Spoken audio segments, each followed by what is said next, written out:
of the CLARE office of Belgium, located in Brussels. And I will immediately, without further ado, give the floor to the Federal State Secretary for Digitization, Mr. Mathieu Michel, who will give the welcome speech. Mr. Michel, the floor is yours. Thank you. Good morning, everybody. It's a real pleasure for me to take part in the official launch of the CLARE Network office in Brussels. It's really a pleasure for me to participate in this official launch, and I'm always pleased to see initiatives that bring people together, share, and create convergences. Artificial intelligence still needs more buy-in from society as a whole. In Belgium, we can count on a very lively ecosystem in terms of artificial intelligence gathered within the AI for Belgium initiatives and its partners. Belgium is currently ranked 24th in the global AI index and continues to grow significantly from year to year, supported by ambitious regional plans, the Flanders AI Program, Digital Wallonia for AI, and AI in Brussels.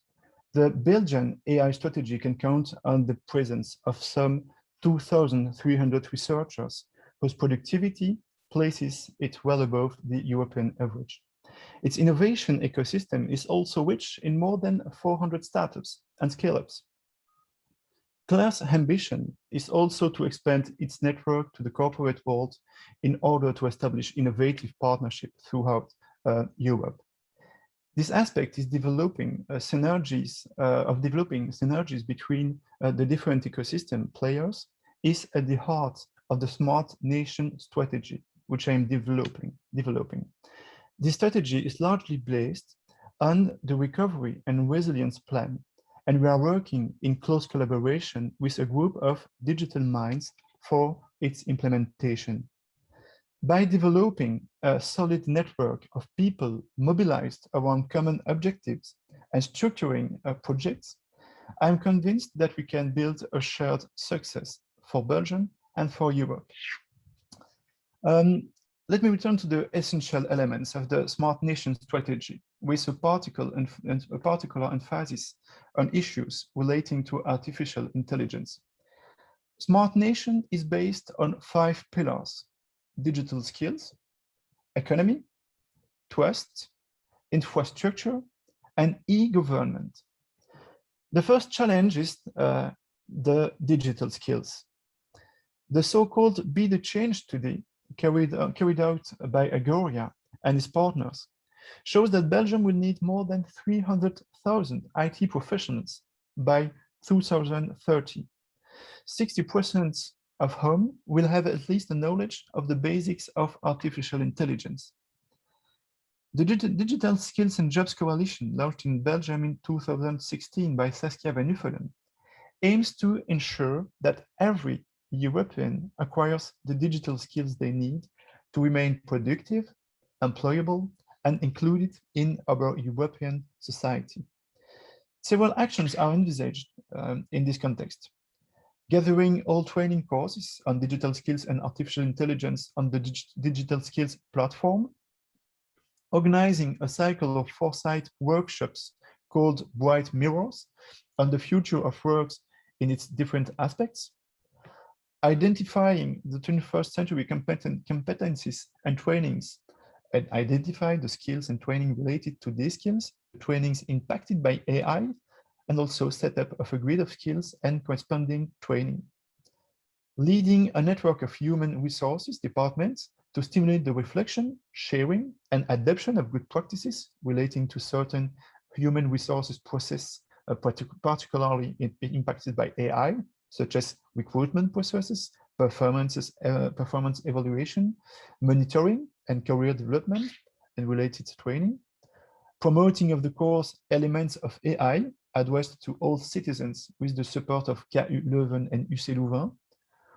Writing a new learning deal position paper detailing the reforms that to be carried out to better integrate IT and AI in primary, secondary, university, and lifelong learning. That is for digital skills. Second pillar, economy. On the economics of the Smart Nation strategy, we know that artificial intelligence is a major factor in the growth and competitiveness of our companies, whatever the sector. At present, only 70% of companies have integrated AI technologies, and many regional initiatives are moving in the direction of promoting the implementation of the first proof of concept or strengthening technology transfer. In artificial intelligence, the close link between research and the private sector is a determining factor. The campaign of the Federal Public Service of Economic Affairs, Artificial Intelligence to Boost Your SME, conducted in collaboration with AI for Belgium, can be mentioned here. It aims to raise awareness among SMEs about the adoption of AI. Agoria's Sustainable AI and AI in Business courses and their partner also contribute to this goal. Last week, I attended the Scale Up Europe Forum in Paris at the invitation of President Emmanuel Macron and Secretary of State for Digitalization, Cédric O. Strengthening our investment capacities in startups and scale-ups is also an important factor in sovereignty, attractiveness, and talent retention. That is why we are currently working on setting up a federal investment fund dedicated to AI. The priority sectors identified in Belgium are health, cybersecurity, mobility and logistics, Industry 4.0, as well as fintech, regtech, and legtech. A third pillar of the Smart Nation strategy is the trust. The trust of citizens is certainly the aspect on which, as Secretary of State in charge of the protection of privacy, I devote my efforts as a matter of priority. When it comes to artificial intelligence, data is obviously essential. It's the new oil of machine learning. Innovating and digitalizing while preserving the rights to data protection must be the essence of a digital society. To this end, Belgium must have a solid regulatory and institutional framework for data protection that maintains the highest standards of protection while further facilitating data sharing and flows. One of the conditions for Belgium to have a competitive digital environment for business is to create the necessary regulatory flexibility to allow companies to test innovative processes, products, and services in an easily accessible way. Belgium will therefore develop a framework to introduce the concept of regulatory sandboxes. Digitalization must integrate the principles of transparency, accessibility, and data protection from the design of a digital procedure, product, or service. Belgium must adopt a policy of maximum transparency with regard to the management of citizens' personal data. To this end, Belgium will adopt a law promoting data transparency. As far as the public sector is concerned, the Belgian public authorities must set the example. Belgium will therefore develop an application to allow each citizen to have a personalized view of the treatment of his data by the public authorities. Moreover, in order to strengthen trust in algorithms, Belgium will pursue a multi-level policy. Following international approaches, transparency and the use of algorithms will be regulated. Awareness raising and training initiatives will be supported and strengthened.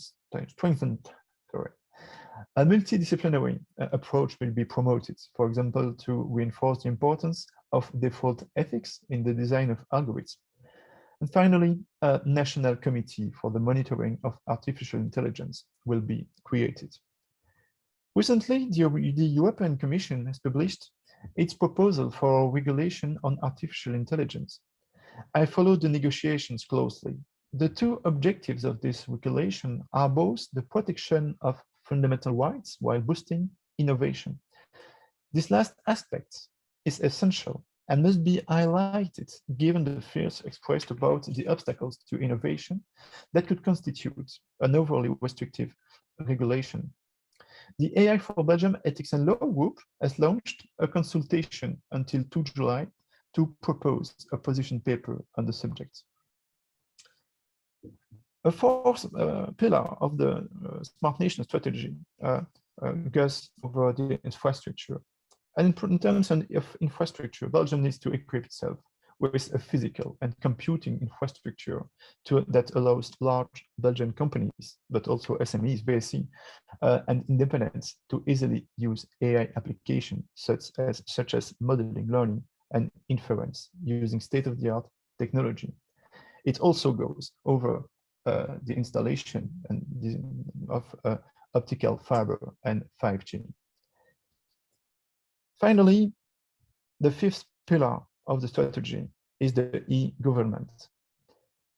With regard to e-government, we must encourage the experimentation of AI in order to act on administrative simplification to make a better service focused on the citizen.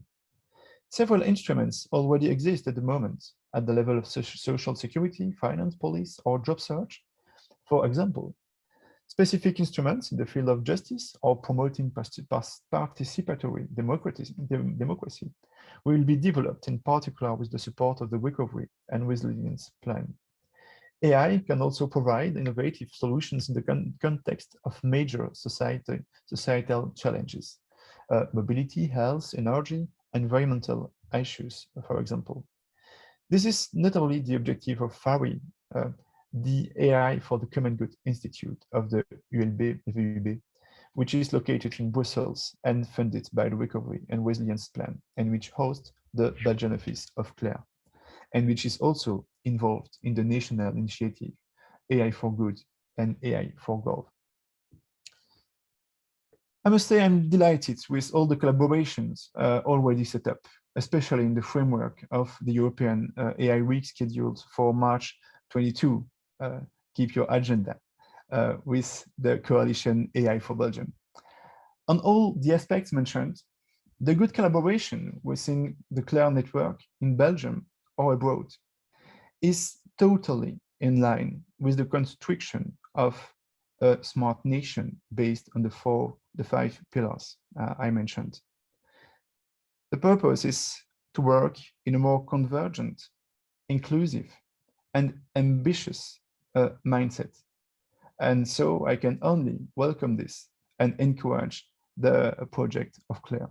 I thank you very much and have a nice afternoon. Thank you very much, Mr. Michel, and for your kind words, and indeed also the endorsement of CLAIRE as a whole network, and especially also, of course, the Belgian CLAIRE office in Brussels, as we are starting off indeed our work, which we already behind the scenes we're doing already for over a year, collaborating with the other offices across Europe, and as such endorsing the vision of CLAIRE for human-centric AI, AI for all, but most importantly also all of AI. So we really want to gather all aspects and all AI expertise available within not only academia, but also industry available in the different regions in Belgium. And indeed, innovation programs in Belgium are regionally defined, as we all know. And that was also the idea of this first session, to actually give our network, also our international network at CLAIRE, the opportunity to give an idea and an overview of what the state of play is of our regional initiatives, but also look to our neighbors and see what the state of play is in the Netherlands, in France, and also on the level of large cities like Brussels. And then, of course, we kindly look to our friends and our neighbors in Amsterdam. So with further ado, I want to introduce the first speaker, which is Sabine Demey. Sabine Demey is director of the Flanders AI Research Program, and she coordinates the research activities of the 10 research partners that are participating to this plan. And she has a extensive industrial experience in various research and business activities, including 3D printing applications in health sector. And she is running now the Flanders AI Research Program, I think, for almost more than a year right now. And I'm looking forward, together with you, to hear from her what the status is at this moment. Sabine, the floor is yours. Thank you, Hans, for the introduction, and thank you also for the Claire team to also having the different regional programs presented here. So I'm indeed the director of the Flanders AI Research Program. But what I will present is a broader perspective. It's also about the whole AI Flanders initiative. It's an initiative from the Flemish government that has started in 2019 already. And the Flanders AI Research Program is part of it. That's what you see in this overview slide. I will walk you through it. I hope you already see my screen. Or... Yes, it's coming. Thank you. Okay, sorry. Yeah. Okay, so the AI Flanders program, the whole initiative from the Flemish government consists of 3 parts. It's a lot of information on this slide, but I will walk you through it. So there's a first pillar, as we call, it's the research program. We have the implementation program as a second, and supporting activities as a third pillar. The research program is mainly focused and brings together universities and research centers in a strategic basic research program. I will explain more about this in the upcoming slides. Let me, in this slide, tell you a bit more about the second pillar also, because it's also very important that we can improve the AI adoption in companies and organizations. That's what happens in the second pillar with the Agency of Innovation and Economy, the VLAIO, as is known in Flanders. So it mainly focuses at companies and organizations. It supports funded research projects for companies. It also gives advice, coaches companies, and sets up experience centers, so to promote and to facilitate the implementation of AI.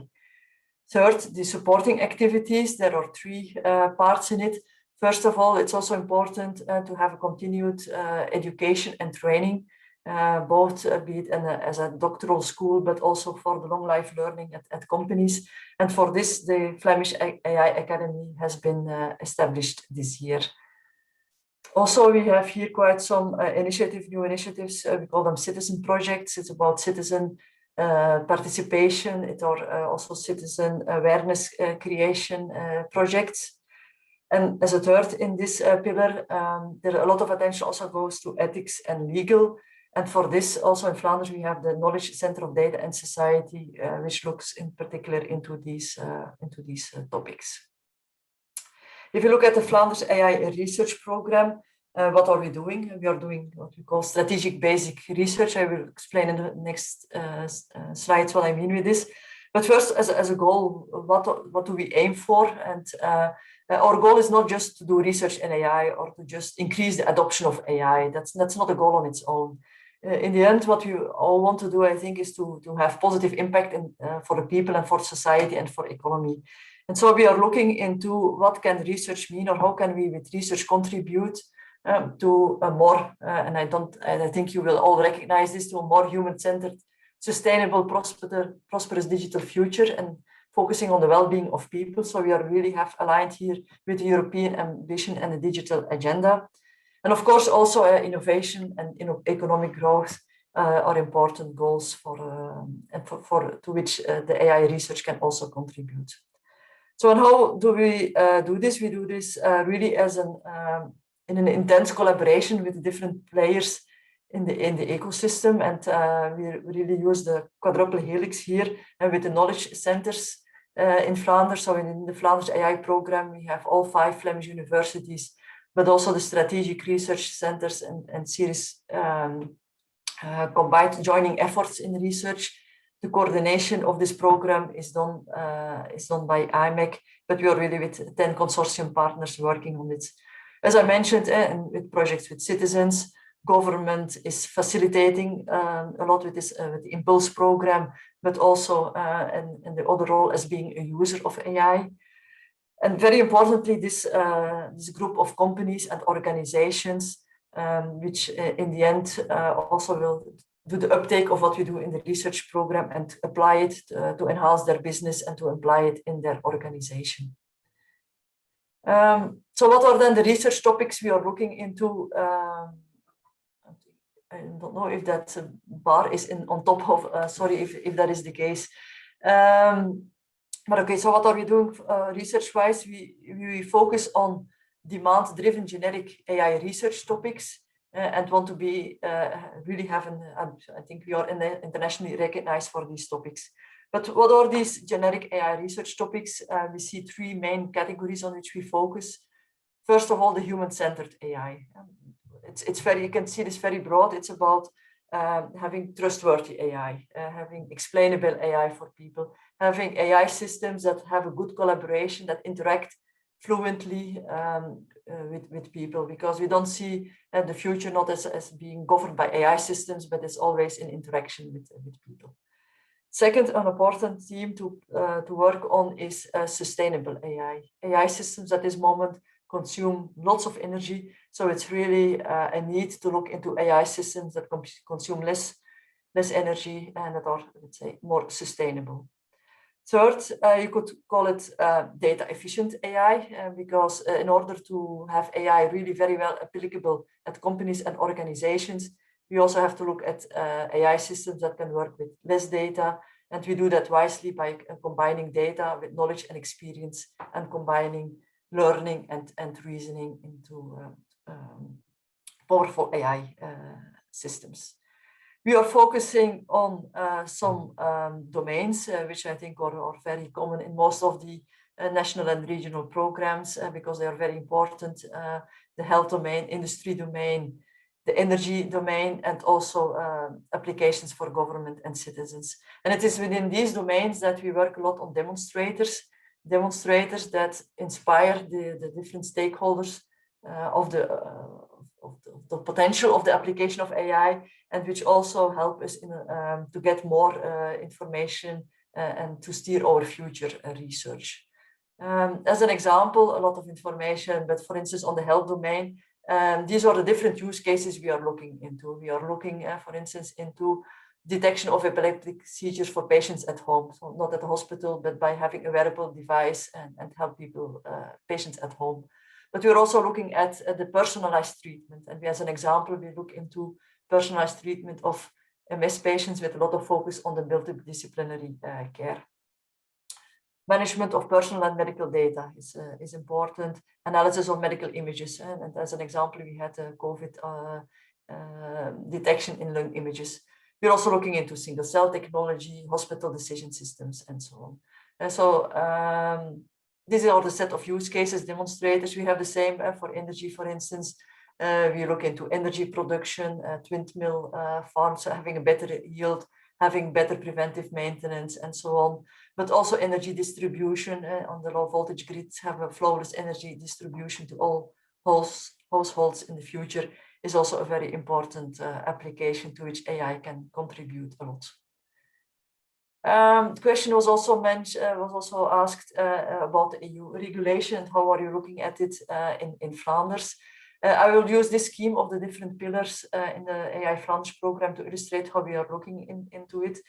Of course, we have the Knowledge Center of Data and Society. They are looking into the ethical and legal aspects, so they are certainly also looking into this EU regulation topic. And of course, it will also have its impact on implementation. So also within the second pillar, we will be looking at the support of companies into this. Towards the research program, I think also in the end, there will be some technical solution needed that will support the legal framework, talking also about sandboxing and so on. So also here we see a role of the research program. We also have an AI steering committee that governs the whole AI Flanders program. Also there we have been discussing the AI EU regulations. And from in Flanders, we have the initiative of EWI, the Department of Economy, Science and Innovation, who is collecting also the feedback on the EU regulation, sampling it from the different stakeholders here in AI Flanders, and will also communicate to the European Union about this. That was in a nutshell the AI Flanders program with its different pillars. I'm sure what I understood that at 5 o'clock there will be more opportunity to know more about these different initiatives. Thank you very much, Sabine, and well within time. Thank you very much for that. Now we move over to our neighbors, and I'm very pleased and happy to have Marloes Pomp as the next speaker. She's in charge of the international strategy of the Netherlands AI Coalition, next to the Dutch Blockchain Coalition as well. And she has in the past set up several blockchain and AI innovation programs, and amongst many other tasks, she's also a member of the board of the SIDN Trust. So, Marloes, the floor is yours. Thank you again for the kind introduction. In addition to that, at this moment, I'm responsible for the international partnerships for the Dutch Blockchain Coalition and the Netherlands AI Coalition. I also run an AI pilot program within the Dutch government, and I will share my presentation later on. And here you can also find some manuals we wrote based on this pilot program, to how to start an AI project within the Dutch government, how to use, for example, satellite data, how to build an algorithm on top of your data within the Dutch government. I also train a lot of management teams within the Dutch government. For example, within the Ministry of Justice, all the management teams, they will get an AI kickstart session where they will learn the basics of AI. And I also help them to define and pilot for themselves. I'm also involved in the World Summit AI, which will be in Amsterdam on the 13th and 14th of October. So hopefully we all can meet there face to face. And I'm for the Netherlands, I'm the contact person for the European AI Forum. I have a slide about this as well. Well, first, how are we organized in the Netherlands? In the Netherlands, there are topsectoren. These are organizations for the most important sectors in the Netherlands, like health, agri-food. And there's also an organization for IT. It's called named Dutch Digital Delta, and this is the umbrella for several public-private collaborations. So there's a coalition for blockchain, there's a coalition for cybersecurity, there's a coalition for 5G, and there's a coalition for AI, and all of them are part of this Dutch Digital Delta organization. Well, in the Netherlands, I think we are, there are 70 million opinions also about AI. But I think we are quite well organized. It's also because we are a very small country, but the public-private collaboration is really close in the Netherlands. And also within the AI coalition, all partners in the value chain are involved, but also the focus on involving different stakeholders is very important. And we have a very strong international mindset. So all the working groups within the Netherlands AI Coalition are focused on European collaboration and also on AI made in Europe. And that's also why we have organized several trade missions. This year we had a AI trade mission to France, Germany and Belgium. And I expect more trade missions in the coming months. We also did with France, part of this trade mission was in VR. So if you want to have a better understanding of how that looks like, you can watch the video. Oh, I won't show it right now. Well, this is how the AI coalition is organized. There are working groups for sectors. So there's a working group for health, there's a working group for mobility, there's a working group for culture and media and so on. And there are working groups for more common topics like data sharing, the human capital agenda, human-centric AI, research and innovation, and startups and scale-ups. And they are supporting all the working groups for the sectors. Then there's an AI coalition desk where people support the working groups with communication, with coordination. There's a program team where all the working groups are coming together. They have meetings every 2 weeks. And there's a strategy team for supervision and the strategy of the coalition itself. Well, that's more a national approach, but we also have 7 regional hubs, and they are complementary to the working groups, and they are also, they try to connect local stakeholders, but they also have an important role in connecting SMEs and the citizens itself. These hubs, they're not new hubs, but they are built on existing networks. And of course, these hubs are connected to the working groups at a national level, and most hubs, they have a specific focus, like food in Wageningen, of course, or logistics, or whatever. Well, examples, for example, this sheet in Dutch, but there's, for example, a strong coalition around autonomous greenhouses, where a lot of the University of Wageningen, a lot of companies are working together on autonomous greenhouses. Another example is a coalition from the working group data sharing. This is a project where they have worked on sharing the data within hospitals, the long photos of COVID patients. They wanted to share these long photos with each other, and the working group data sharing, they have built together with the hospitals a federated learning model where the hospitals could feed the local algorithm with their long photos. It was shared by a central algorithm, and by this way of working, the hospitals were able to train their algorithms very fast. So this is a very practical example of how the working group data sharing can support other sectors with solutions. A last example is a consortium for autonomous driving, where organizations like TomTom, car companies working on connecting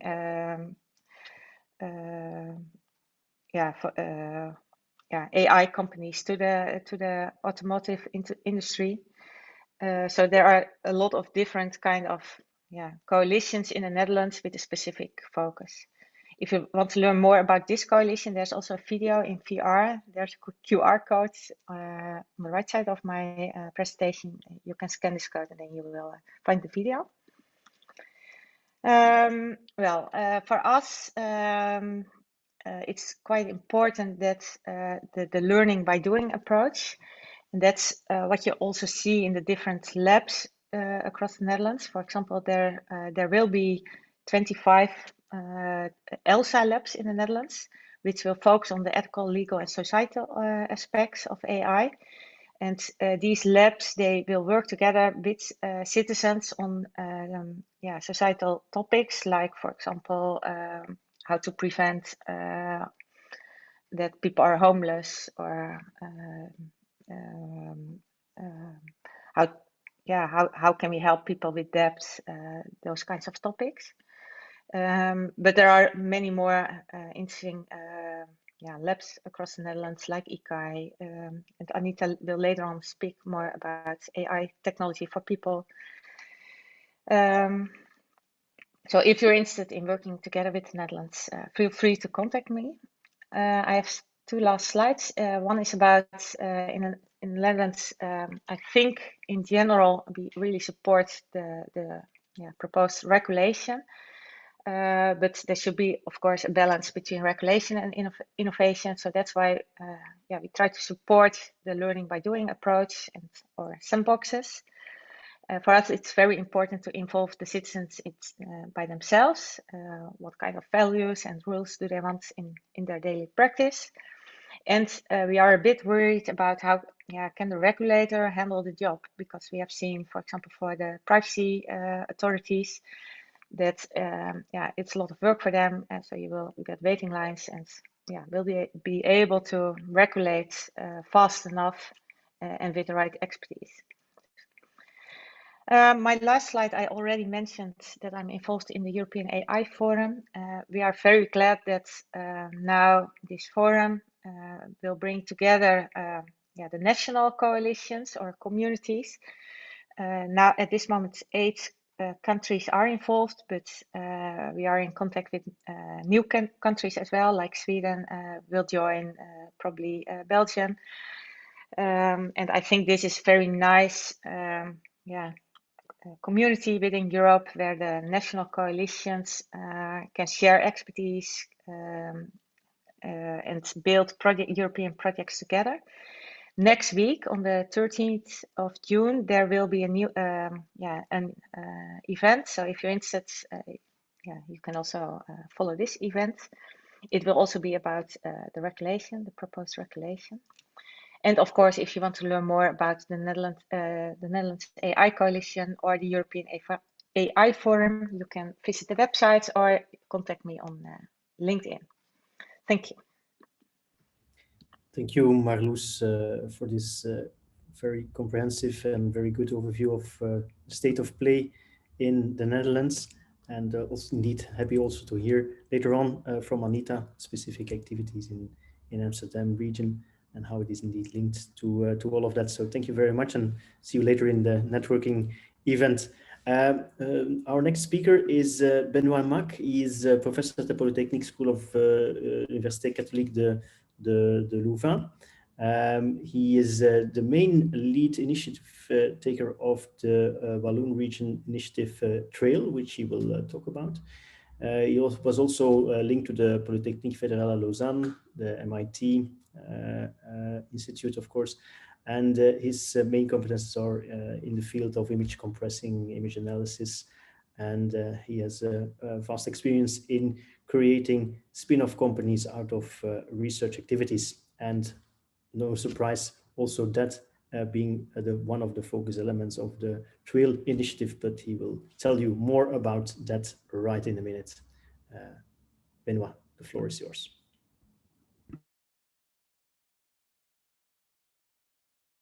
Unmute. Okay, thank you very much. So we had in Wallonia a good working force in research for AI with good people publishing in the best journal and so forth, but we were very dispersed. And so we started by look to the neighbor and we benchmark what was existing outside Wallonia and Brussels. And we've been inspired a lot by MILA, by NL Coalition and so forth. I spent personally one full year in MILA 2 years ago. And then we decided to launch Trail. Trail stands for Trusted AI Labs. And it's a group of 5 French-speaking universities in Belgium, mainly in Wallonia, but we have also ULB, which is partly in Wallonia and in Brussels, and 4 research centers. And the idea is to create a virtual institute. So we have signed a memorandum of understanding for this association with 4 main axes. The first main axis is to develop a joint research program to develop excellence in research in our team at the international level. Then to work on grand challenges, common grand challenges that can bring us together and link us with the local economy, with the enterprise and the startups devoted to AI in Wallonia. And then the third pillar is the Trail Factory. So the idea is to have a tech transfer, a mezzanine structure, in which we push our researchers to provide software bricks, to provide how-to paper, and to liaise with a local company around this Trail Factory. So we use a lot of Docker stuff, how to make software available on clouds and things like that. And we have the Trail for Ventures, which is oriented towards startups. So geographically, you see our partnership is there. We have no special location. We are working together, but we have more and more moving researcher, guys spending some days from lab to lab and working on common challenges. So we have received from Wallonia a big research project for supporting Trail, and we will be able to fund during 5 years around 60 young talented researchers. It is a significant workforce. And this research program is centered on grand challenges, the Trail Factory, and also 4 main research work packages. The first one is human AI. And for example, I'm just giving this example, we work a lot on consensus mechanism, for example, in medicine, how to create consensus in a concert board by using AI. AI not only to diagnose or to take decision, but also to provide tools to create consensus between humans who have to take decision. We have a very good group. It exists also a very good group in Flanders, but in Wallonia, we have excellent people in cryptography and in cybersecurity. So we have a work package dedicated to trusted AI. We have excellent guys in models, in industrial models. So we work on AI models, hybridization, and on digital twins and things like that. And so we have a 4th research work package, which is embedded AI. So our researcher, our young, excellent researchers are linked to one of the 4th research work package, but they have to spend a little bit like in a Marie Curie training program. They have to spend about 1 day per week to practical grand challenges that are managed by the research center inside Trail. So through those grand challenges, we want to have joint work with research center and with the industry. We are fixing the 7 grand challenges for now. The final decision will be taken on July the 2nd.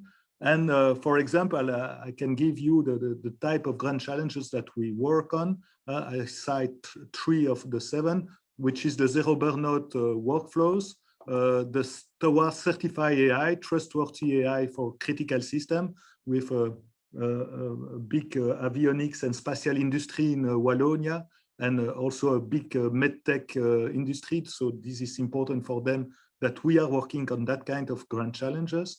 And we are also working on a federated and privacy-preserving network medicine. This is 1/3 grand challenges. So the grand challenges are places where people bring their research. They address part of the grand challenges, and they provide technology brick that are delivered on the Trail Factory. This is the mechanism we want to promote towards the Trail Institute. So an example here is for the early screening of Alzheimer's disease people. And you see we can use a recent full homomorphic encryption to create, to capture data from smartphone of people. If you capture data from smartphone, it's very privacy sensitive, but by using new cryptographic tool, namely the full homomorphic encryption tool, it's possible to do a screening on models which are themselves encrypted with full homomorphic encryption and provide an encrypted answer to your user. Inside the hospital, we can work on multimodal data. If a user accepts to let access to his own data, we can use federated learning to create new models. And this is an example of federated learning and full homomorphic encryption allows to establish new medicine process, new screening process, new personalized treatment.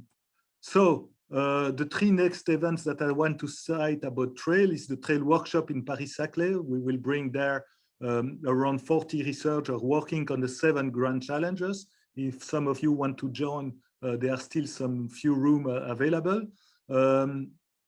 We will launch the Trail Factory in the fall in A6K in Charleroi, which is a digital center for Wallonia in Charleroi.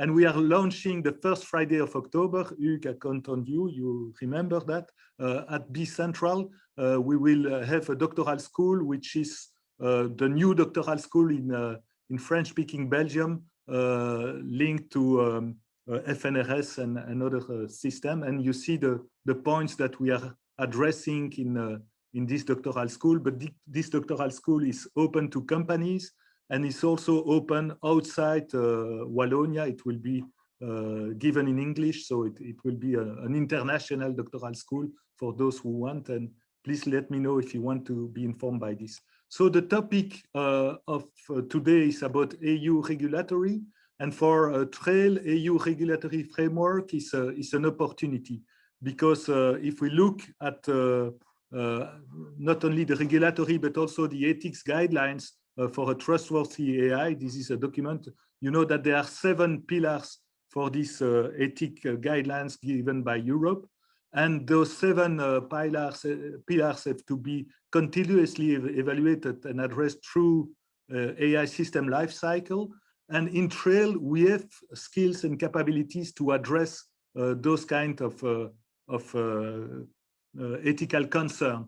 And I think it makes a difference compared to the AI which is developed in the US and in China. And I think it's really a good opportunity for companies and for research in Europe to have this regulation framework.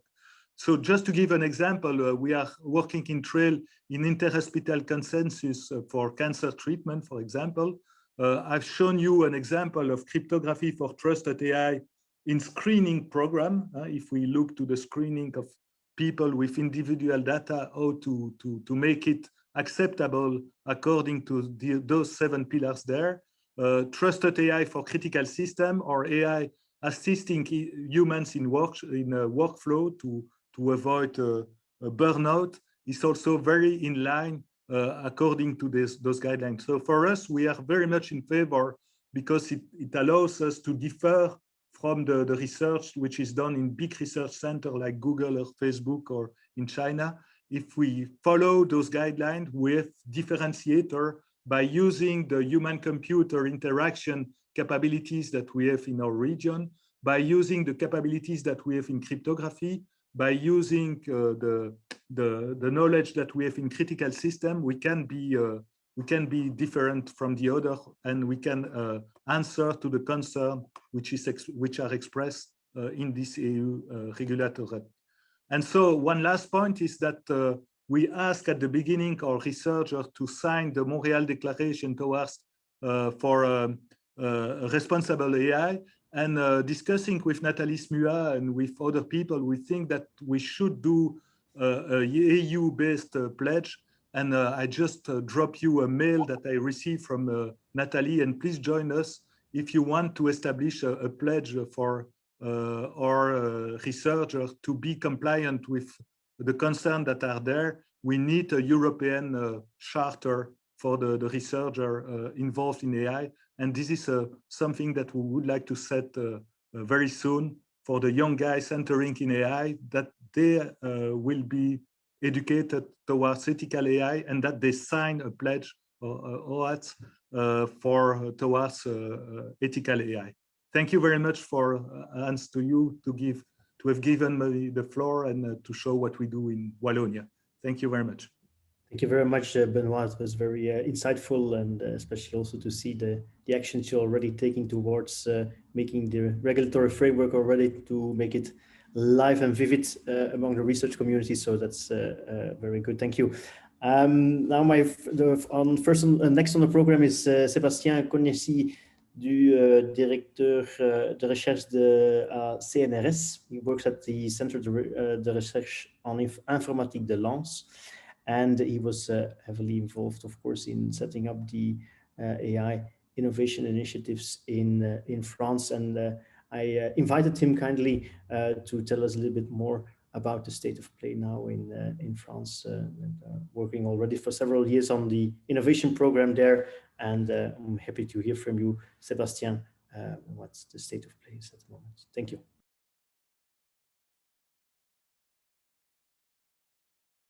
Don't forget to unmute yourself. And okay. yes, okay. Yeah. Okay, so thank you for inviting me for this panel. So yeah, I will discuss the French national AI program, and so if I have time, I give some thought about the EU AI regulation proposal. So France was among the first countries, at least in Europe, to plan a national AI program, and so we got 2 governmental reports. The first one was in 2017. It was called Francia, and I was in charge of the working group on academic research. So I will mainly speak about this research part of the program, but it's only half of the program. There is also a half on industrial project, innovation, etc. So this was the first report, but in 2017 we had another president, so he wanted his own report. So we had the second one, that is in 2018, AI for Humanity, and then the national plan was made after these two reports, and hopefully they implemented most of the proposal we made in the report. And the first thing that we asked was to have a French center for AI. But they went further than that by defining a network of several centers. So we had a national call for Trustworthy, that was interdisciplinary institute for artificial intelligence. And then there was 4 winners. So we have a center in Paris, one in Grenoble, one in Toulouse, and one in Nice. But there was a lot of proposal, and it allowed to build a lot of local consortium between academic partners, but also industrial ones. So having all these structures in local ecosystems. And for instance, there is now, so Sorbonne is a Sky Center, Paris-Saclay has Data IA, and in the north of France, when I work, there is Alliance Humain, that is a group of the 5 universities of north of France, etc. So it was quite useful for the structuration of the AI research groups. We also asked for grants dedicated to AI, and so the program has a line of AI chairs. So that are chairs that are in addition to the ones that exist in the Trustworthy institutes. So it's for the rest of France, let's say, so to have this dynamics everywhere in France. So there was 40 chairs that was selected in the first session. So there are 4 years chairs that started last year, and it's explicitly research and teaching chairs. So research is the main part, but teaching is explicitly said. So to be allowed to teach and disseminate all this knowledge to the widest possible audience. We also need computer power to run and test the algorithms. So we asked for a supercomputer that was inaugurated in 2020. So it's the Janzé computer, and that is available to any French researcher with a very simple procedure. So anyone can have this power to try the algorithms. An important thing is that everyone insists on the fact that it has to be an interdisciplinary program, so not focused only on the most technical part on computer science and mathematics, but also on the impact of AI on other disciplines and also on society. So social science is also an important part of the program. So for instance, the Trustworthy, it's explicitly interdisciplinary institute, so it's written in them. And the chair that was given among the 40 chairs that was decided, though it's not only computer science and math, there are law and economic chairs, etc. So for having all this to be able to cope all this impact of AI. There is also an increase of funding for the standards network research projects we have in France. So the main French funding agency for projects is ANR, and that is quite difficult, too difficult project to have, and it's a project has to be shared by several labs, several universities, and then some funding has been allocated to have more AI projects accepted and funded. And there is also a huge program on PhD student and PhD funding. So last year, 2,074 PhD was funded by this program, and an additional 100 of PhDs, that's special PhDs that are made with industrial partners has been also funded. So it's really have a huge impact on obtaining more people with high competencies in AI.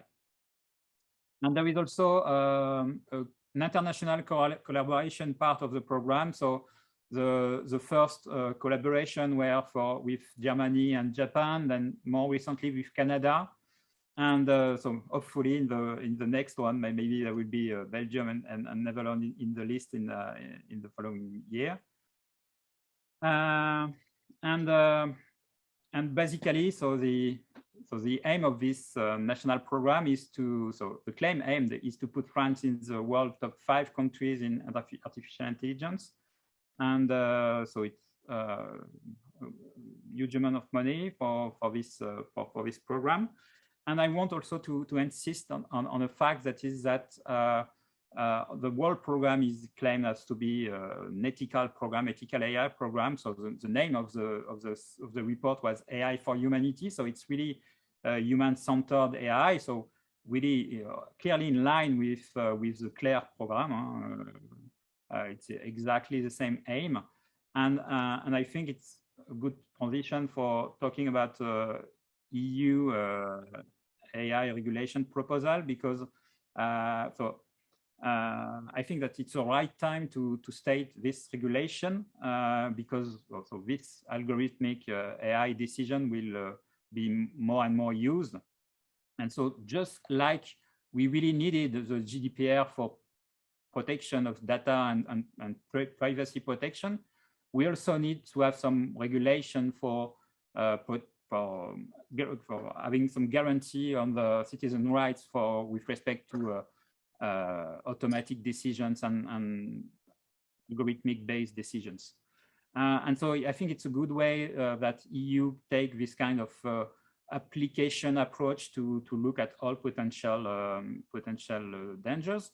But one regret I have when I looked at the proposal is that I do not see any mention of autonomous weapon. That is one of the really important and dangerous and critical application. So I hope that in the next version or in another law, Europe will take some statement about autonomous weapon. I want also to state that so maybe it seems that I have some time.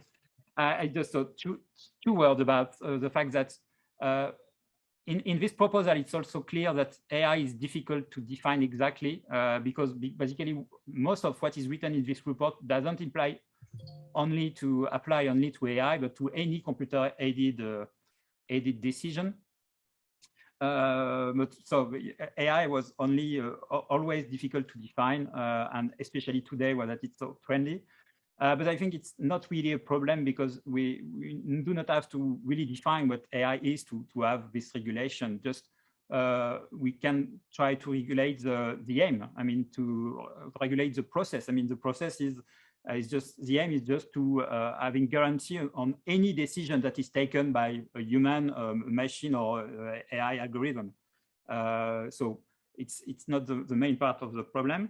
But I wanted to have one last thought about something I heard by people from private companies. That some of them say that regulation will be a problem for innovation.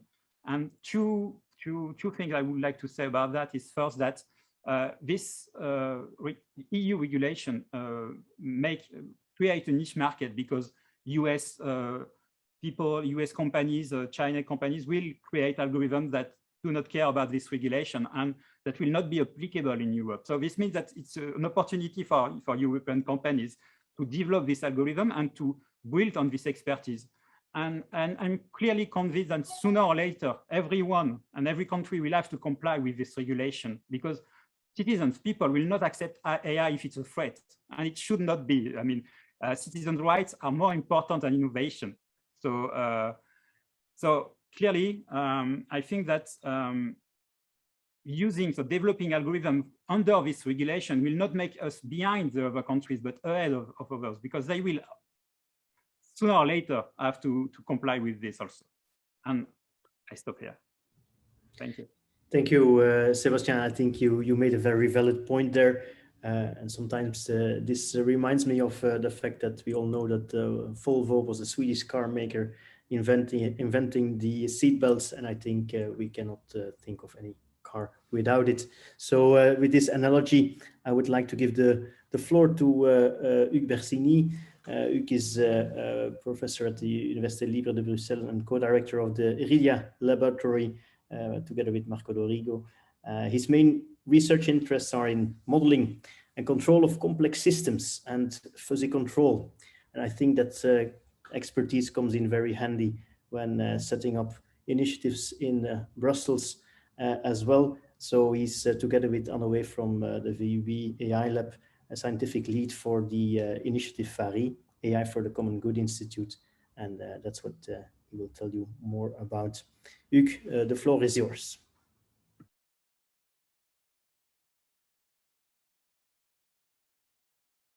Maybe have to unmute,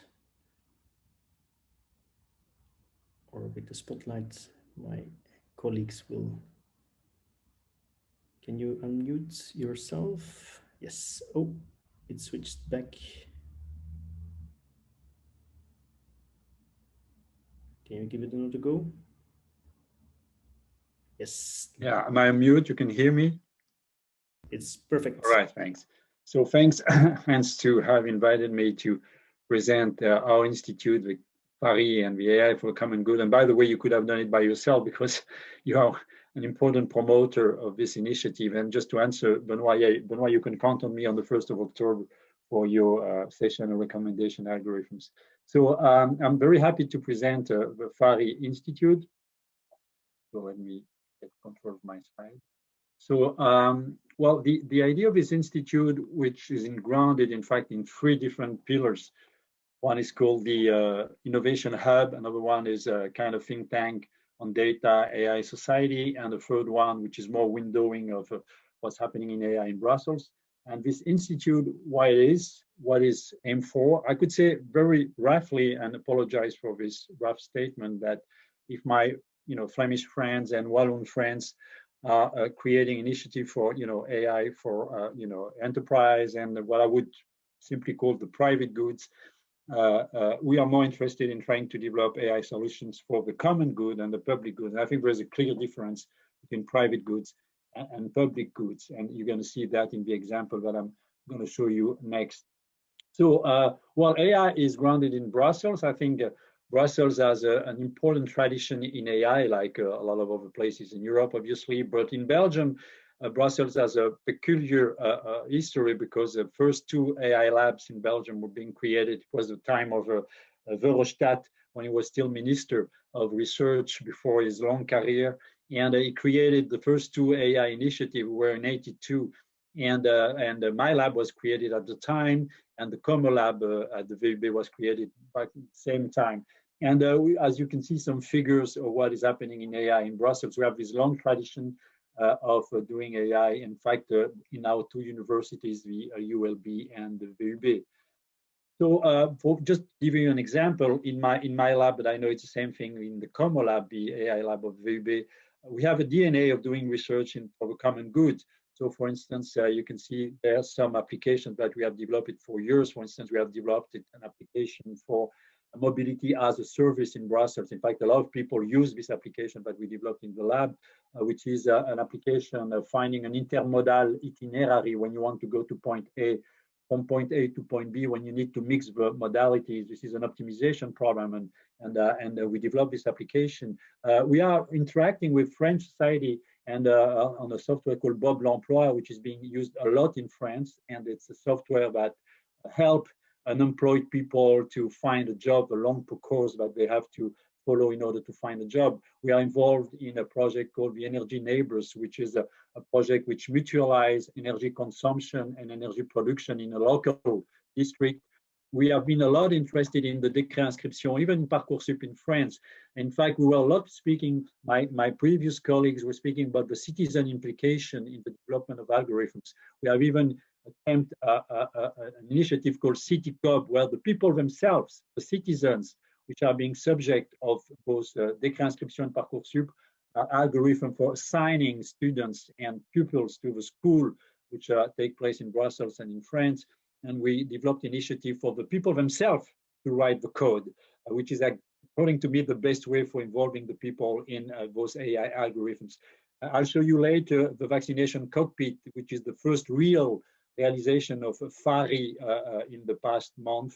And we also interact with the private sector. In my lab, we're doing a project called the 50 liters project, which is being financially supported by Procter & Gamble, where we try to have people consuming only 50 liters of water per day, which is not the case in Brussels these days, because the average consumption is 250 liters per person per day, for instance, in Brussels.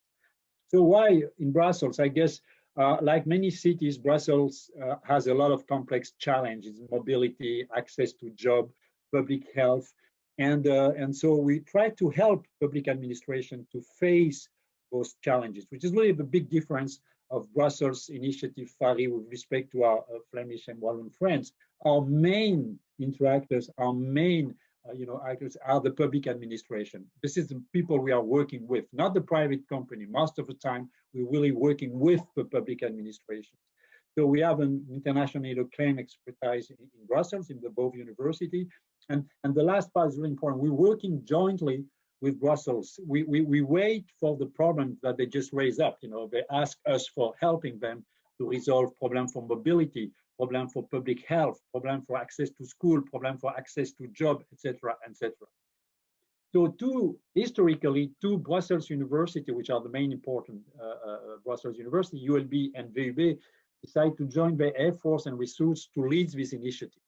Now, FARI, our institute, gave us more than 300 researchers, which are coming from very interdisciplinary. We also hear a lot in the previous talk about interdisciplinarity. We provide this interdisciplinarity because we have 300 researchers coming from law, coming from human science, psychology, sociology, economy. And these 300 researchers are working in 3 different core active research groups that I'm going to show later on. And we are highly supported by Brussels administrative region because they provide us with a real complex and challenging problem where they would like us to help them by developing AI software, but not only AI software, any kind of algorithmic help that can, we not only focus on AI, but we also focus on obviously any kind of data processing and robotics, any kind of key enabling technologies. And we also try to face obviously the opportunities and the threats. We hear a lot about problems like private life, security, etc. And we know those manifesto of Europe. But if you want to have my personal feeling, one of the big problems of those manifesto is that they are not really interacting with the reality. But why I'm saying that is because when you do algorithms for the public administration, you realize that you have to define at every time what you do mean by privacy, what you do mean by equality, what you do mean by freedom and killing the freedom, whatever. It's any problem has its own definition of equality and you have to face those problems. This is why the citizens need to be involved in all the cases in order to help to understand what they see as equality, what they see as privacy for any of those challenges. So the 5 labs from VUB, as you can see, are coming from different disciplines: AI, robotics, hardware discipline, but also law, sociology, and this is both the cases at ULB and VUB. And we try to extend that to not only Europe, but also we try to have some similar initiatives that we can connect with. So we already have a strong partnership with Mila. In fact, one of our promoters, Carl, from the ULB side, Hans is doing it from the VUB side, is coming really from Mila. We also have a long-term interaction with French Observatoire on les impacts nationaux de l'IA du numérique. We also try not to be disconnected from what's happening in our country. And in fact, we keep a lot of interaction with initiatives from Flanders, like the Flanders initiative that we heard before, and the the Wallonia initiative that Benoit just presented. And again, I would say that perhaps our peculiarity, our singularity is really this narrow, deep interaction with the public administration. We want a daily interaction with them in order to see how we can help them. And I'm going to see you one of the first thing we did. So our vision and concept, well, we thought this was the origin of FARI, but we needed an independent and neutral center of expertise in AI, data, and robotics. We also try to provide educational courses, insight, and policy guidance to decision makers. It's not only societal, but it's only economic. We try to help stakeholders, local stakeholders, for really important challenges. And I'm going to show you a very first application that we did a month ago. We are interested in different public goods missions like health, but not private health, public health. Again, it's a very big difference between private health and public health. Energy, as I was telling, energy transition, mobility, media, democracy, public sector, and administration. So for instance, this is a snapshot of one of the first AI software that we developed for Brussels region to optimize the campaign of vaccination. What you can see here, for instance, is the acceptance rate of vaccinated in partially vaccinated, the first dose and the second dose in Brussels. And this was very, very helpful for Brussels. In Brussels, the administration in charge is called the COCOM, in order to understand which commune, for instance, the south of Brussels has been much more, accepted the vaccination than the north of Brussels. And this is really important because they have to be able to predict what's going to happen in order to optimize the vaccine distribution in the different centers, in order to see if they have to target more certain people. And this is where you see that privacy is an issue when you have to deal in between the private good and the public good. Obviously, anyone can decide not to be vaccinated, but we also know that the vaccination is a public health reality. So how much can we force and can we encourage people to be vaccinated? You see this kind of problem that we are really trying to deal with when we build this kind of AI tool. Building the tool, we know that we can have a prediction ability. How to use it is a real challenge. We have other potential challenges like mobility, local administration for unemployment, helping to find jobs, consulting citizen. We have the city code also project that I was just mentioning. I'm about to stop because I see hands appearing. So we received a strong financial support from EU of 10 million euro on 5 years, and I hope we all hope that this first, starter initial support, financial support, will be relayed by local administration in the coming years. We obtained this fund from this Relance and Resilience Fund, so the RRF fund, and just to say those things. What's next? Well, we'd like to extend this. We'd like to build strategic partnership with European like-minded institute. We'd like to see this kind of institute everywhere else in Europe and to connect with them. If you want more, you can go on our website, which is this FARI website, and you'll see a lot of information about it. Thanks for your attention. Thank you, Hugues, and thank you for indeed introducing this new initiative in Brussels. And this gives me the opportunity to hand over the mic to our last speaker.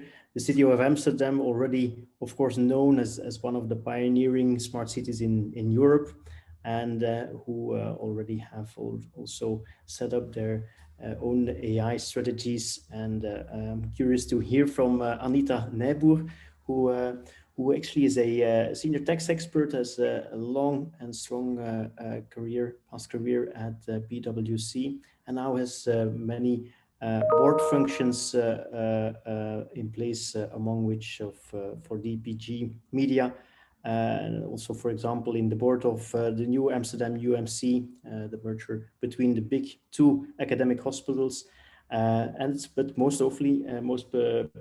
particularly, and she's here also in that function as being the ambassador of the AI Technology for People initiative in Amsterdam, aggregating and bringing together key players in the Amsterdam region working on AI technology.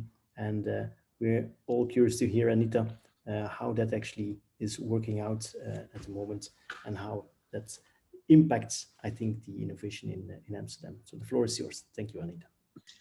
So thank you for giving me the opportunity to share with you some activities and investments which we do in the Amsterdam region on AI. And there is a lot of activity since 1992 already, education, especially on the two universities. And at the end of 2019, they decided to work more closely together with the other knowledge institutions in the region.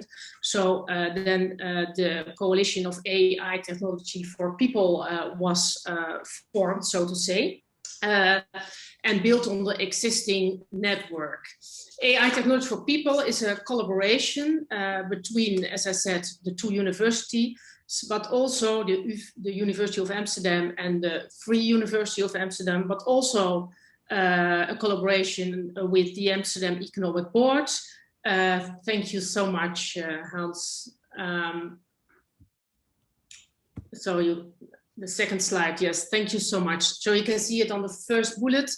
Also, the Amsterdam Economic Board, both Amsterdam University Medical Centers, the Netherlands Cancer Institute, the National Research Institute for Mathematics and Computer Science, the City of Amsterdam, very important also, and the Amsterdam University of Applied Sciences, Sanquin, better known as the Blood Bank in the Netherlands. And they have an ambition for themselves as well. If you can read it on the second bullet, they decided to invest 1 billion euros themselves the coming 10 years. And that must then result in 800 researchers, 5,000 bachelor's, master and PhD students, 10,000 students to take an AI minor, and to help develop at least 100 spin-offs and 100 startups. So this is the own ambition of the collaboration AI Technology for People. The focus is on 3 domains. You can read that: business, citizens, and health. And we believe in an integrated, people-oriented approach, human-centered, and we, in the former speakers also talk about that. I think I agree with them, that's very important in the entire chain. So if you look at that, we believe that we have the high-end research, but we will do also the implementations, and very important, as I said, also always taking into account also the social, ethical and legal aspects. So in the whole chain, integrated projects and acceptance, for the acceptance that is, in our belief, crucial. The 3 core interwoven core technologies, I talked about it already. And we have a recommendation committee. I will not go through all the names, but a few of them. Femke Halsema, she is the mayor of Amsterdam. Corinne Vigreux, she is the founder and director of TomTom, and also the founder of a school in Amsterdam named Codam, in which young people can learn digital skills without having any school diploma yet. So just to help younger people who wants to work in the digital area and don't have the papers for it, to help them out with Codam. Then Sigrid Johannessen, he is the Counselor Innovation of the Ministry of Foreign Affairs, and Marieke Schakers, she is a professor of Stanford University. Can I have the next slide, please? A little bit, this is all the coalition partners, it's in Dutch, but some figures I want to share with you. On the left side, you see we have already almost 7,000 students and growing, and we have on the right side above the little man, 49 professors AI working with the coalition partners. Can I have the next slide, please? So it's we don't believe that we can, as a coalition in Amsterdam, work alone. So we work closely together with the other regions and other AI experts in the Netherlands, and have active participation in a Dutch AI coalition, which Marloes told about. We are a very active partner of that, and we have in the Netherlands the lead to coordinate in projects on health, public sector, and the financial sector. Again, we believe that we need to collaborate not only in the Netherlands, but we also believe that we have to collaborate further in the EU. So a lot of our professors are active members of the Alice and Claire network as well. I want to mention HealthRI, because HealthRI is a data infrastructure project of the academic hospitals in the Netherlands. I come later back on that, but we work closely with them together as well.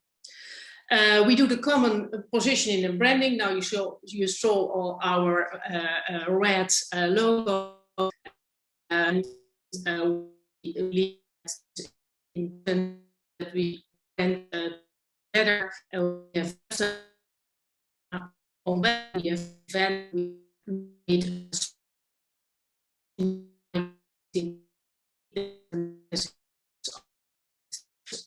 aim is to attract and retain talent and business. That's very important, of course, to have that in place.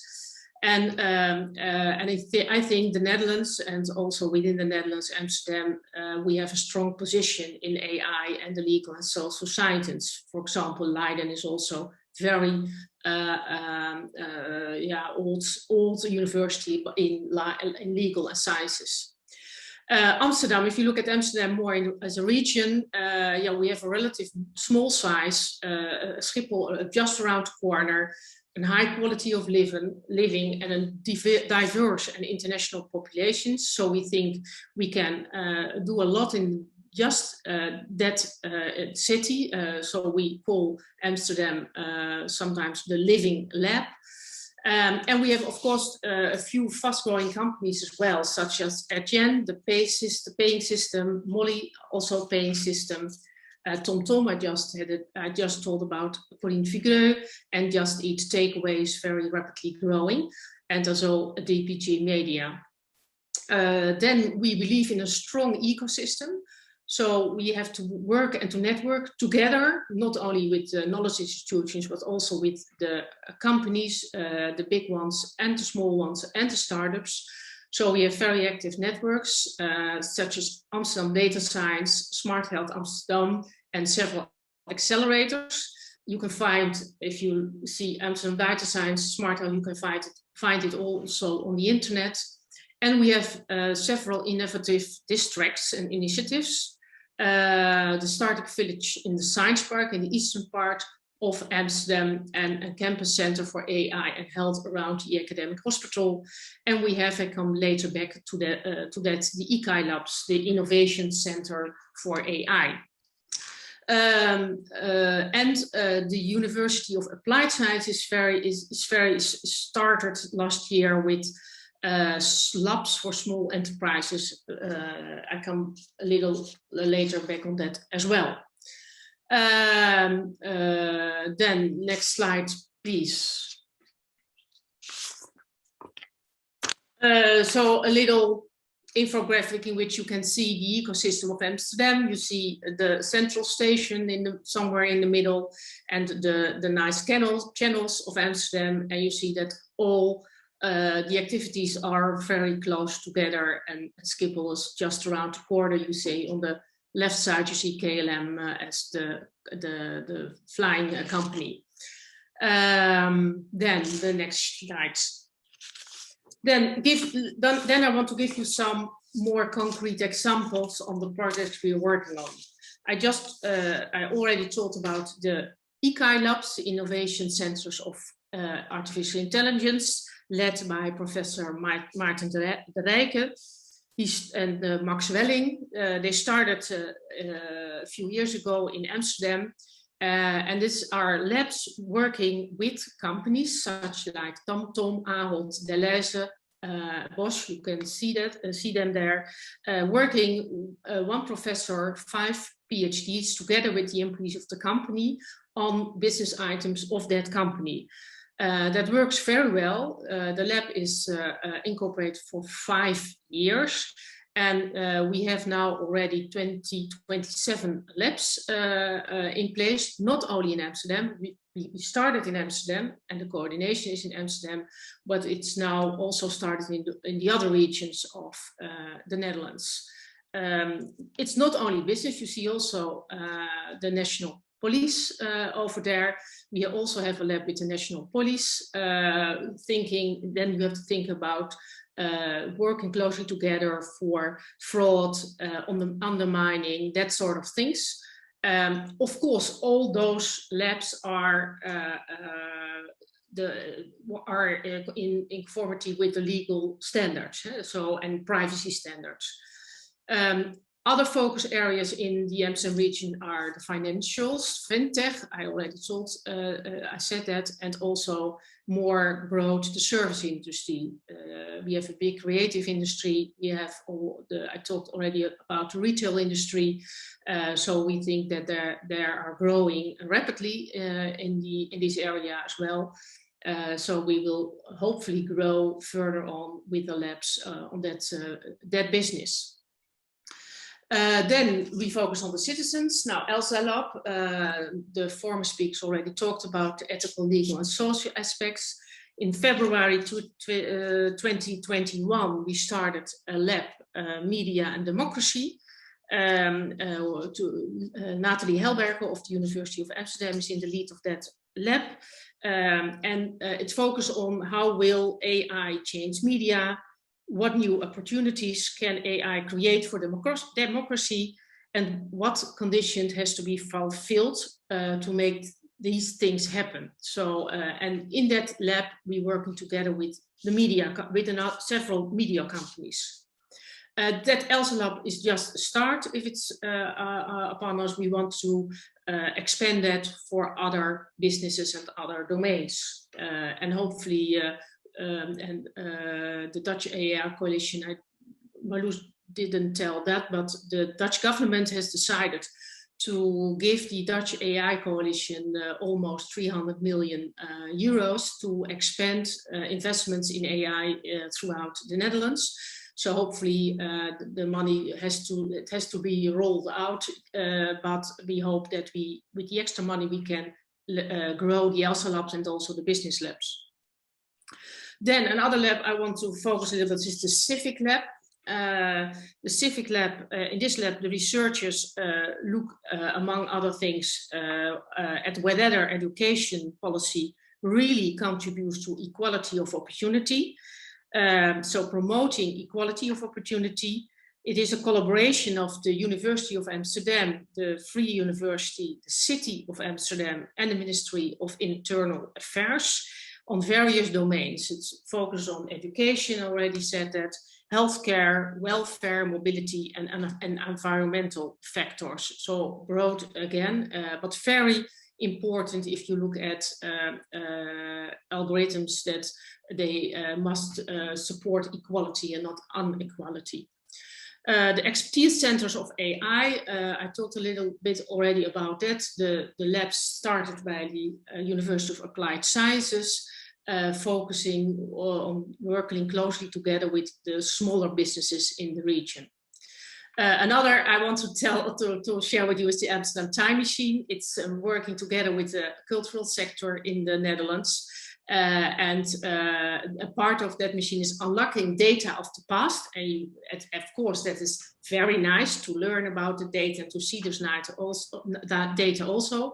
But the researchers want to look at that data and to learn from that data for the future. So how will the city be in the future if you look at the data from the past? So that's more about that.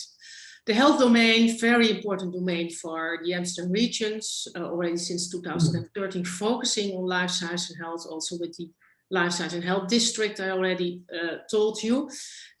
We are preparing 3 concrete projects, which we hope will get money from the government also. That's from the health data infrastructure. Working closely together with the other initiatives in the Netherlands. Again, we don't think we can do it ourselves. We have to do it together. The health data infrastructure works also with a data trust. And that's, we want to incorporate such a trust in which all the stakeholders of the data are collaborate together and to collaborate together to share the conditions together on what conditions the data can be shared. So the stakeholders, you have to think about the patients, you have to think about the insurance companies, the doctors, which are the conditions you can share the data with. So for example, as a patient, I think I think it's important that I can share my data to learn for other patients and for the diseases I have, but I don't want to share them for the insurance company, so that the insurance company can say, oh, I have to increase your premium because you're very ill. So very simple example, but data trust will give the trust to the data holders that they use the data only for the things they want to share. We start the data infrastructure on a regional basis, but of course, again, we work together with other initiatives and we'll roll it out national and hopefully even internationally. Medical imaging, Marloes already told a little bit about sharing of data of long photos. So that's very important as well. In Amsterdam, UMC, they started a large project for sharing data during COVID of the IC data. So almost 30 hospitals in the Netherlands share their data from the IC data from COVID patients. And that went very quick. And it's very helpful to share the knowledge for that. And there's a project called Hybrid Intelligence for Public Health. The people focused, this project focused on AI for prevention of behavior-related diseases, such as diabetes, for example. Frank van Harm of the Free University is involved with that project. Some of the products, they have a lot of more projects, but I thought I choose pick some of the products to share with you. Last slide, please. Yes, and to make it all happen, there's a lot of necessary investments and conditions to be met. I already told collaborations, very, very important. Involvement also from small businesses, big businesses, from the business, also very important. It's a must. Public-private partnerships, the investment of the government says already also that we have to match it. So, but we're very good in the Netherlands with public-private partnerships, so that's important.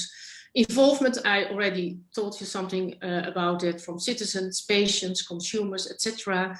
We need to have it accepted, or platform for data sharing, and of course the regulation. The regulation is necessary, very necessary, but on the other hand, the research is now under the current legislation. It's possible to do research. It's possible to cooperate. So our call in the Amsterdam Coalition is don't wait with the research, but start. Within the existing framework of the legal, ethical, and social regulations. Learn by doing. Otherwise, I phrase it the other way around. US and China will not wait for us. So we have to learn by doing. So as Martin de Rijk, one of the professors, always said, start driving on the highway and you can bump the rail now and then, but if you stay on the road, it's okay, and you can learn and we go ahead, because otherwise it will take us too long to do the necessary investments in AI. Thank you for this opportunity. Thank you for your patience. Thank you, Anita. And if you're then on that highway driving a European car with the safety belt, then I think we're all good. So thank you very much for your talks, everybody. Of course, we are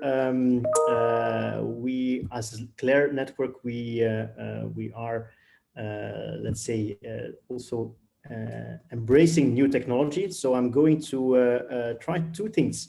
First of all, I want to invite you to first listen to the MEP Maria Manuel Lechao Marquez. She's MEP member since 2019. She's also a member of the Special Committee on AI, the IDA committee. And this will be our cue to actually go to GatherTown, another platform that we're using, where we will follow a panel discussion and where you actually also can meet the 6 speakers of the first session as well. I will send you all, for all attendees in the chat, a link to go to GatherTown, and there you will then find everybody who is now in the session back in that platform. But we first, in the meantime, listen to the talk of MEP Maria Manuel Lechao Marquez. Thank you. Thank you for the invitation to speak to you today. I'd like to say a few words on the recent proposal from the Commission regarding artificial intelligence regulation, but also about artificial intelligence in the EU more broadly. I welcome the proposal of the Commission. Contrary to what we often hear, the absence of regulation does not benefit innovation, at least not one we want to promote, which is innovation with a positive impact on people's lives and the economy, which solves real problems for individuals and for society.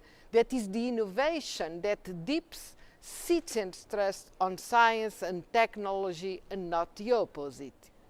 However, of course, regulation cannot be too conservative and simply halt and innovation just because there is some risk in innovative products or services. Innovation without any risk would not be very innovative. It's not innovation, I guess. But that perspective exists. For example, when we discuss AI-based products and services, and someone argues that because there is a risk, then everyone should be subject to very high standards and burdens of proof with prior impact assessments and other kind of requirements. This will not work as well. So a balance must be found, one that protects fundamental rights and consumers, but also preserves the competitiveness of the economy and the emergence of new ideas, new services, new products, contributing to an AI attractive ecosystem in the European Union. And so the use of a risk-based approach with higher scrutiny for riskier application and even limitation on certain use of AI is, in my opinion, the right approach. The proposal points to a high-risk classification based on a multidimensional risk matrix, as it should be. I know this will be a critical and a difficult point to fix in the final document, in the final regulation, along with other difficult point, that is an AI definition based on technology in a so dynamic area.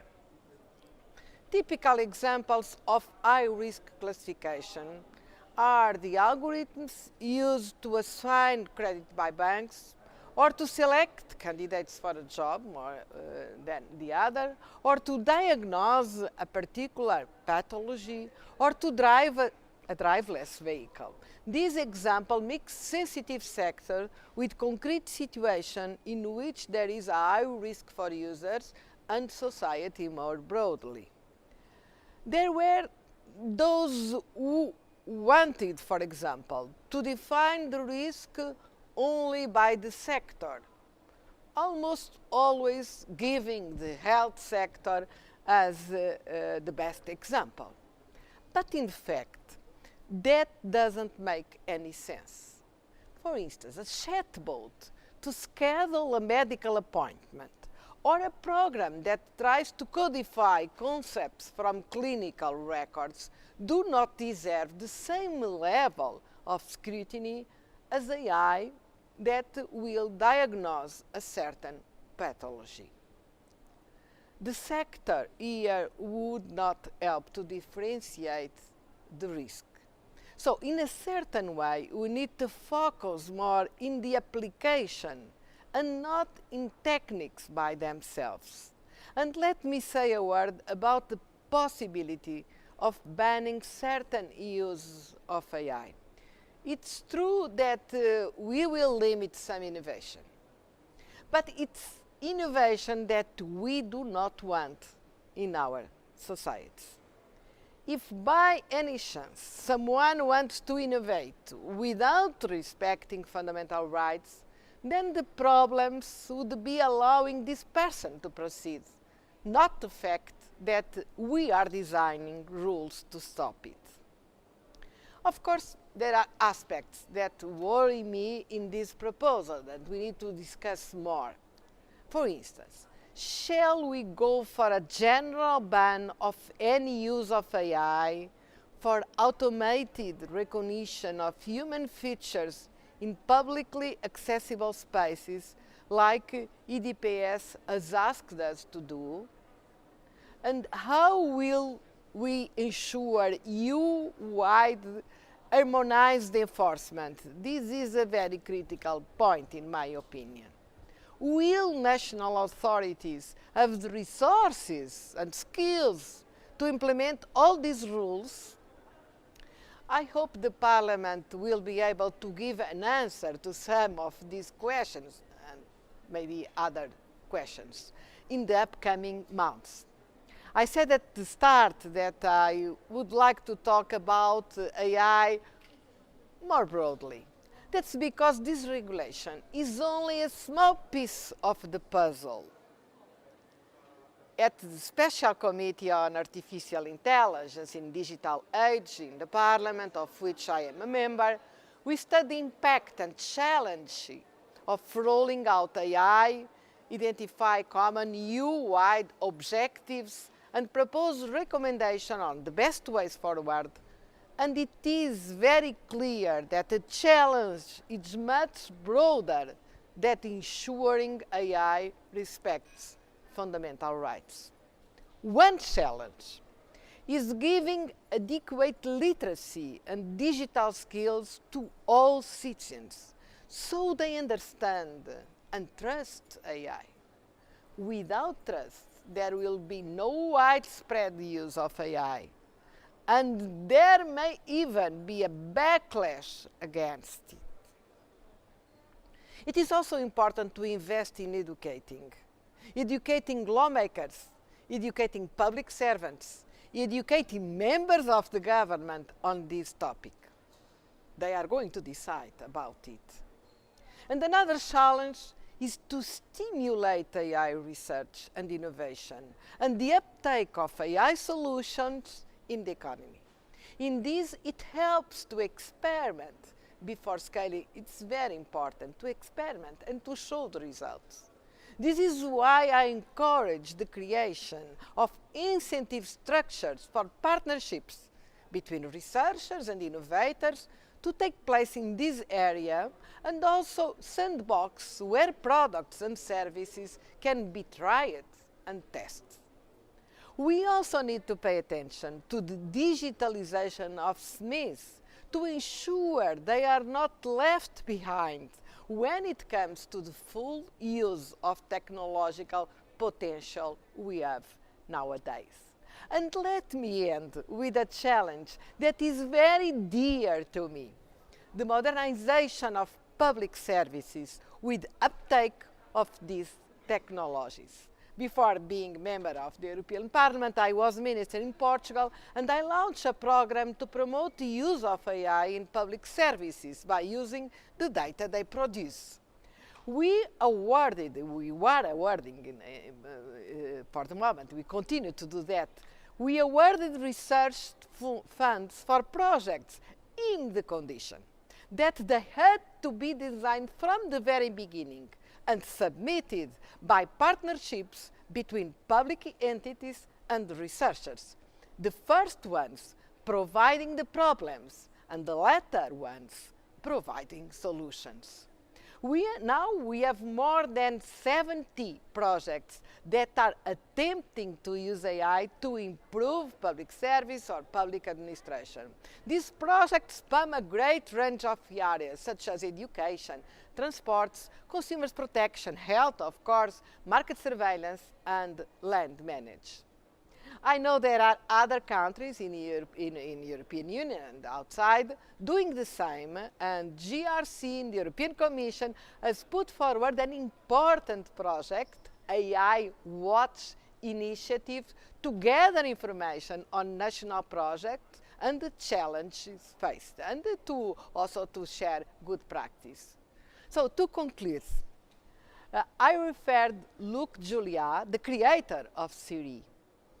I quote him: "Artificial intelligence does not exist, but augmented intelligence is on the way.